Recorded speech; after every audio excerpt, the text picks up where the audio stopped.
A paz de Cristo. Livro de Jó, capítulo de número 35, versículo 12 e 13 diz assim: Clamam, porém ele não responde por causa da arrogância dos maus.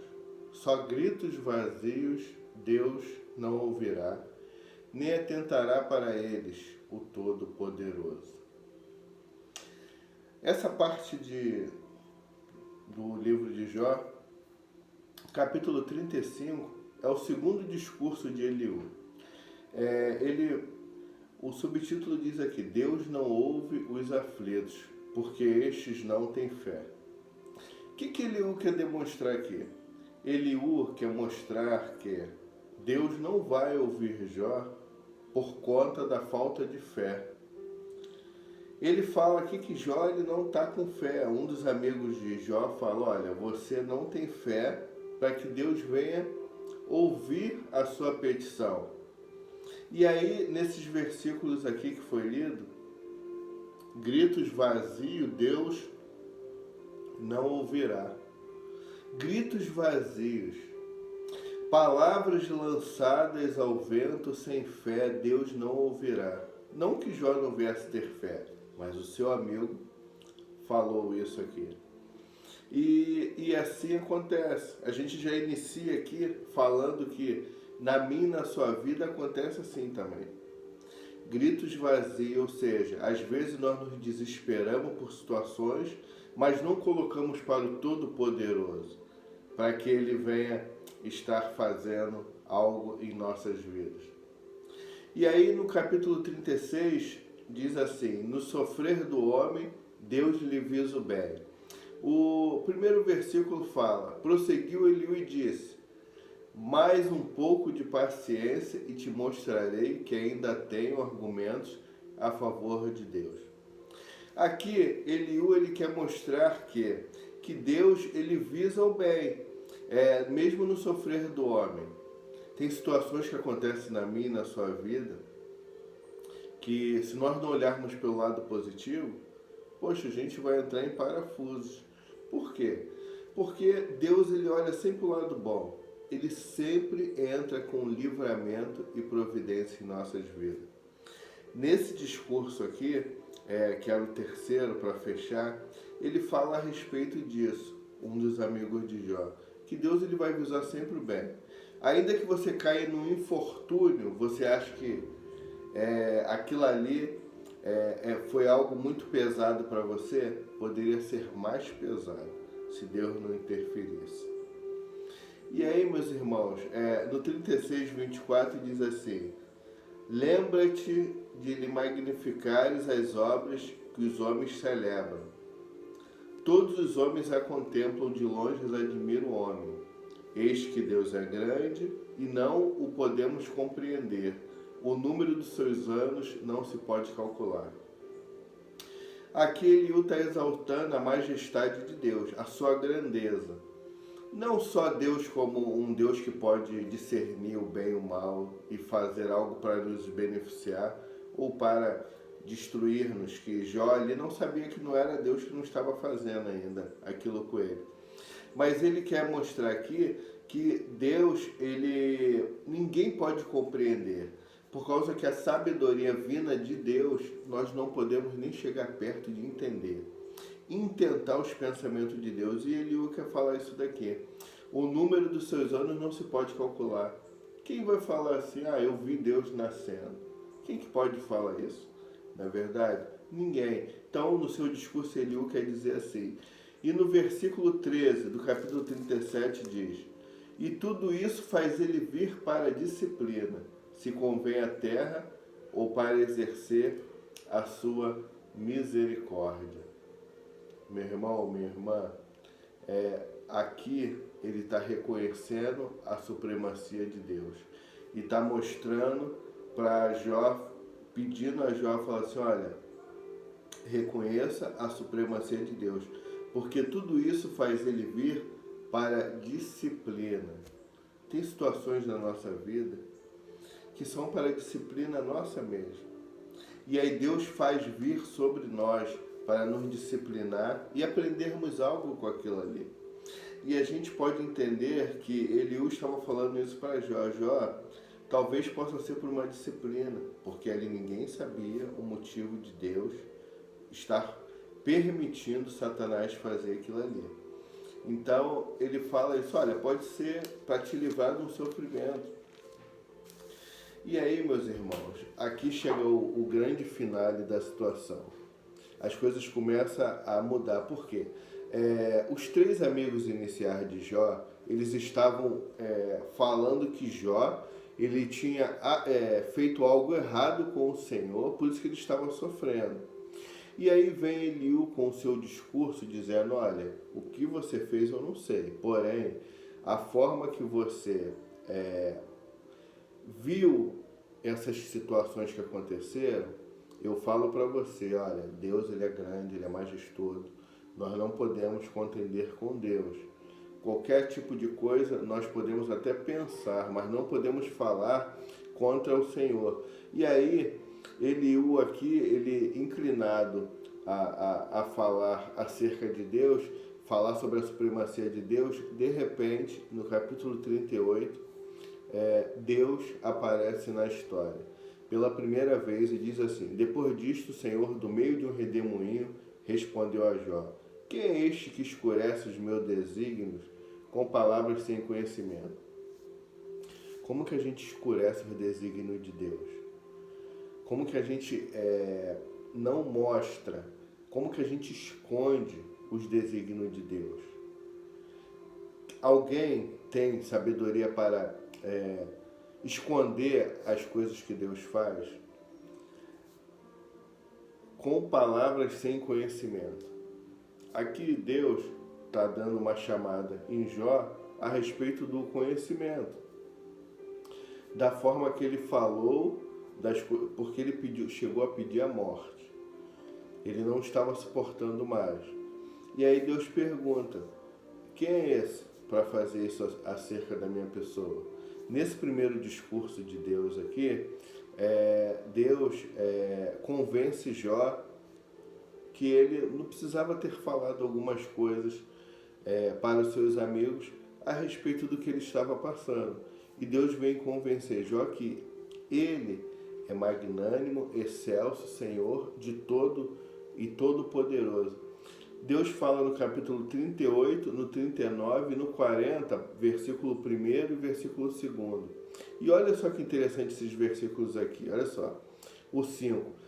Quem lhe pôs as medidas, se é que o sabes, ou quem estendeu sobre ela o cordel? Quem lhe pôs a medida na sua vida? Quem te fez do tamanho que tu é hoje? Quem foi que fez a tua concepção? E aqui, ó, no versículo de número 18, fala assim, tens ideia nítida da largura da terra? Dize-me se o sabes. No 21, tu o sabes, porque nesse tempo eras nascido, e porque é grande o número dos teus dias. Deus pergunta, Jó, vem cá, você sabe o teu tamanho? Você sabe a largura da terra? Aí ele vem, ironicamente, fala assim, tu sabes, porque nesse tempo eras nascido, não é, Jó? Você não era nascido lá atrás? E porque é grande o número do teu dia, não é? Você está aí desde o início. Não. Sabe por que não, irmãos? Por conta que Deus ele quer mostrar a sua infinita magnitude. Ele quer mostrar aqui a forma que ele trata e cria as coisas. Deus, nesse momento aqui, ele está mostrando a sua grandeza na criação de todas as coisas que ele fez. E no versículo 40, versículo 1 e 2, diz assim, disse mais o Senhor a Jó, acaso quem usa de censuras contenderá com o Todo-Poderoso? Quem assim argue a Deus, que responda. Alguém que usa de censura pode contender com Deus, com o Todo-Poderoso?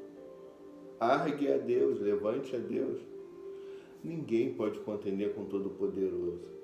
No momento de dúvida, Jó declarou palavras impensadas. Isso acontece comigo e contigo. Às vezes, no momento de dúvida, a gente declara palavras sem pensar.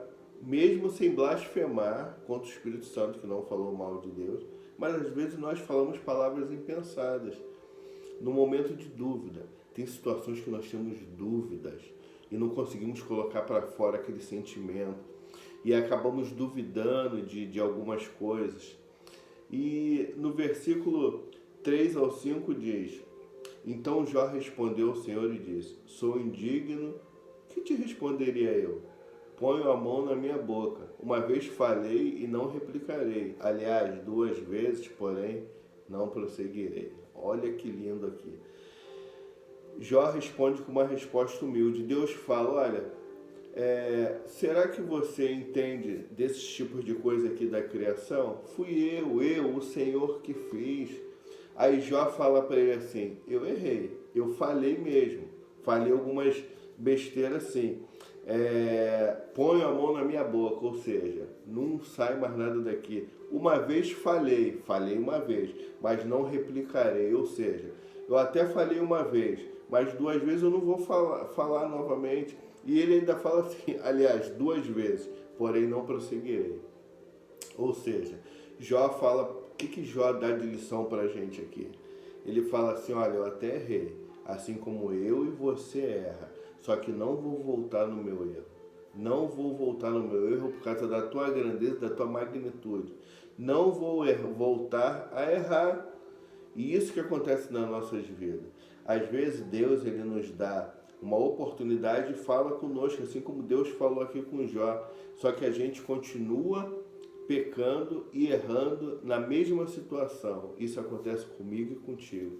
Que o Senhor tenha misericórdia de nossas vidas, para que a gente não continue pecando com os mesmos pecados. E aí Jó fala, ó, não prosseguirei, não replicarei, continuarei da mesma forma. E aí Deus ele fala a primeira vez, Jó responde e fala: em absoluto, Senhor, não falarei mais dessa forma. E aí Deus vem com o seu segundo discurso, ele manifesta o seu poder. No versículo 6 diz assim: então o Senhor, do meio de um redemoinho, respondeu a Jó: cinge agora os lombos como homem, eu te perguntarei e tu me responderás. E aí Deus começa com o mesmo discurso do primeiro discurso, perguntando algumas coisas. Só que agora ele mostra soberania e senhorio sobre as vidas, sobre as almas. No primeiro discurso, Deus ele mostra senhorio sobre a natureza, sobre o planeta, sobre os animais, sobre a terra, quem pode medir. Agora ele fala que tem um senhorio sobre as vidas também. E ali é um grande aprendizado para Jó, que Deus está se revelando para ele, para que posteriormente ele venha falar que conhece Deus pela sua revelação, manifestação, que Deus apareceu no meio desse redemoinho para lhe falar, para falar com ele.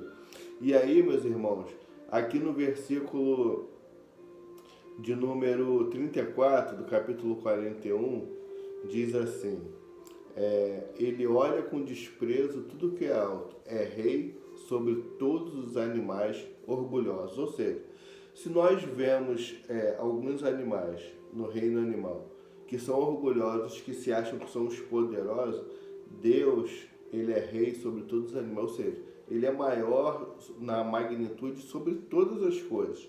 É isso que Deus está mostrando aqui para Jó. E diz assim, no primeiro discurso, Deus ele se manifesta sobre a terra e a natureza. No segundo discurso, o Senhor se revela como Senhor do reino moral dentro da natureza e dentro de todos os seres. E aí, chega aqui no capítulo 42, a parte de Jó responder a Deus. A confissão de Jó, versículo 1. Então respondeu Jó ao Senhor: bem sei que tudo podes, e nenhum dos teus planos pode ser frustrado. Quem é aquele, como disseste, que sem conhecimento encobre o conselho? Na verdade, falei do que não entendia, coisas maravilhosas demais para mim, coisas que eu não o conhecia. Escuta-me, pois, havias dito, e eu falarei. Eu te perguntarei, e tu me ensinarás. Aí vem aquela frase célebre, o versículo célebre que muitos gostam de falar, né? Eu te conhecia só de ouvir falar, mas agora os meus olhos te veem. Por isso me abomino e me arrependo no pó e na cinza. Jó, o que Jó quer dizer para Deus aqui? Jó quer mostrar para Deus que, às vezes, na nossa vida natural, no cotidiano da nossa vida, nós pensamos de uma maneira assim, poxa, eu tenho minha vida, minha situação, minhas coisas, o Senhor é comigo, eu sirvo a Deus, vou à igreja e tal, mas às vezes falta uma busca incessante, às vezes falta uma intimidade com Deus para que a gente venha fazer o natural se transformar no sobrenatural. Jó, ele tinha uma vida boa com Deus, ele oferecia sacrifícios ao Senhor, ele fazia tudo o que era certo perante o Senhor, e íntegro, reto, temente a Deus, se desviava do mal, certo? Ou seja, aptidão para tudo. Jó era um homem que, mesmo ele sendo rico, né, na teologia, ele sendo rico, mesmo assim ele servia a Deus. Né? Não é porque o homem é rico, ele não vai servir a Deus. Ele servia a Deus. Só que aí passa um sufoco, você já tendo as coisas, tendo riqueza, para a gente conhecer, para ver se ficará de pé, para ver se vai se humilhar perante Deus, para poder buscá-lo em espírito e em verdade, para poder Deus se revelar no profundo e no oculto. É isso que aconteceu aqui. E Jó, humildemente, ele fala, olha, nenhum dos teus planos pode ser frustrado. Tu pode todas as coisas. Tu levanta, tu abate, tu faz o que for. E hoje eu te conheço de verdade, ou seja, no mais profundo, no íntimo. Conheça o Senhor de intimidade mesmo. Conheça o Senhor no mais profundidade, para que Ele venha se revelar mais e mais para você. Não permita ficar no superficial. Vai no profundo, mergulhe fundo e entre com Deus, para que Ele venha se revelar todos os seus desígnios para a sua vida. Que Deus nos abençoe, em nome de Jesus.